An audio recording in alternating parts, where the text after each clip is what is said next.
ধর্মীয় উদ্দীপনা ও উৎসবের আবহে বুধবার হলদিবাড়ি শহরের ৯ নং ওয়ার্ডের অন্তর্গত উত্তরপাড়া এলাকার পাশাপাশি অবস্থিত শ্যামাকালী ও রাধামাধব যুগল মন্দিরের নবনির্মিত রূপের দ্বারোদ্ঘাটন হলো।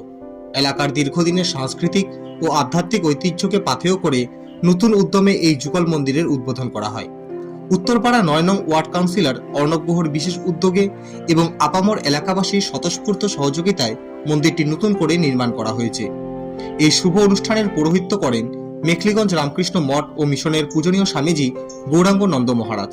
তার হাত দিয়েই মন্দিরের আনুষ্ঠানিক উদ্বোধনী অনুষ্ঠানে উপস্থিত ছিলেন হলদিবাড়ি পৌরসভার বিদায়ী চেয়ারম্যান শঙ্কর কুমার দাস, হলদিবাড়ি থানার আইসি কাশ্যপ রায় সহ এলাকার বহু বিশিষ্ট ব্যক্তিবর্গ। এই উপলক্ষে এলাকায় দিনভর এক উৎসবের মেজাজ বজায় ছিল। জানা গিয়েছে, উদ্বোধনের দিন অর্থাৎ বুধবার রাতে বিশেষ পুজোর আয়োজন করা হয়। এর পাশাপাশি বৃহস্পতিবার থেকে মন্দির প্রাঙ্গণে নিয়মিতভাবে নাম সংকীর্তন অনুষ্ঠিত হবে, যা এই যুগল মন্দিরের ধর্মীয় পরিবেশকে আরো সমৃদ্ধ করবে।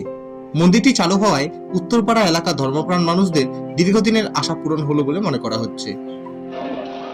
আমাদের উত্তরপাড়ার একটা নতুন মন্দির তৈরি হলো।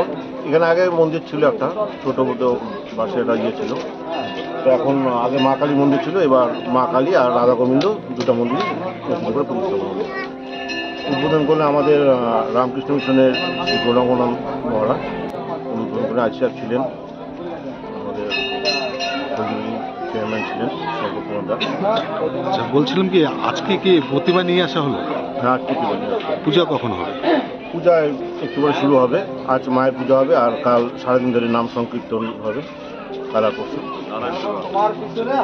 কাদের উদ্যোগে করা হবে এটা?